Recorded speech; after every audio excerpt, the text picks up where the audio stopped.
Hello everyone, and welcome to this video, which is in our Engine Snack series. I'm Grandmaster Matthew Sadler, and we're taking a look at the game between Leela-Chiron and Chiron, TCEC Season 22, Swiss 3.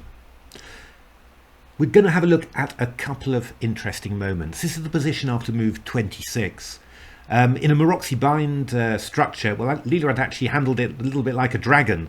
Marched the rook's pawn up the board, exchange off black's dark squared bishop, and well, at this stage has accumulated quite a few nice advantages. Obviously the half-open h-file means that the black king is somewhat weak.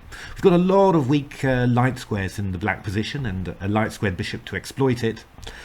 We've got a backward d-pawn to attack, a lovely outpost on d5 for a white knight, and of course the white king is really pretty safe in this position, certainly compared to the black king. So we were discussing this, but in the chat people were a little bit skeptical, saying, okay, this looks pretty good, but is it really a win? Leela was giving this as +3 or above, which is absolutely trivially winning.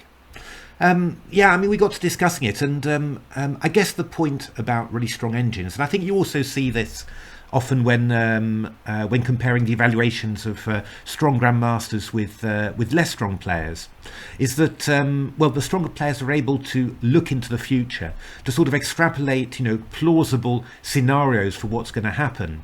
And what you often see when you do that is that one side has a lot of opportunities to improve its position and the other side doesn't. So actually you're looking at this position, you're thinking, well, yeah, a few advantages, clear advantage, but go 10 moves forwards, and without the opponent having been able to do something, the stronger side's position has increased enormously. And this is really what happened in this game, and particularly you saw it after Leela's next move, knight d5.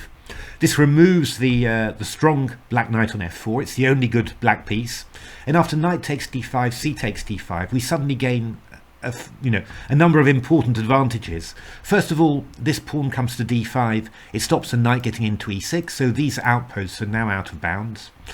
We've got the open c-file for white to invade, also a great outpost on c6 for the white rook, attacking both those pawns. And we can, if we need to, we can play bishop h3 to stop a rook coming to c8, and really stop black from fighting for the c-file. So actually, I think when you see this position, you suddenly say, "Oh yeah, this looks really, really good." Of course, but just wasn't quite so clear a couple of moves ahead. But just extrapolating a little bit further, looking at plausible ideas, you suddenly realise how good the white position is.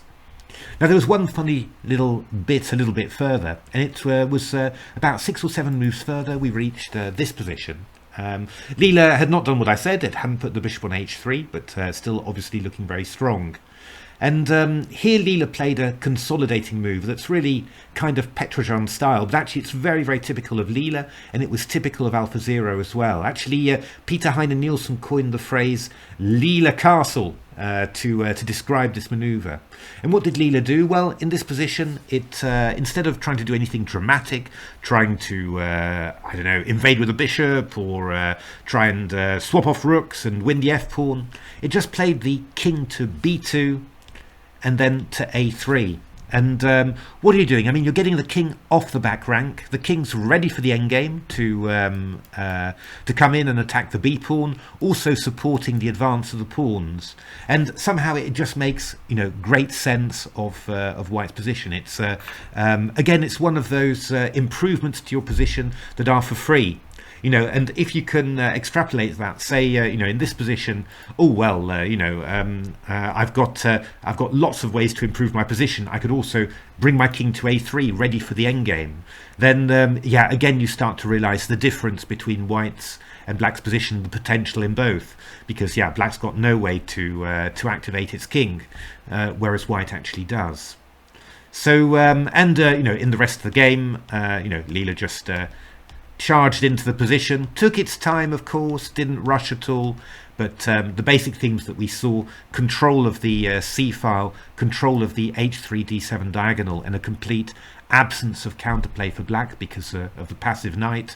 This all came to fruition. And I think you have to say what Leela did beautifully here was exchange off all black's active pieces, leave black with passive pieces, and we ended up with this rook ending where every single one of White's piece is way better than Black's.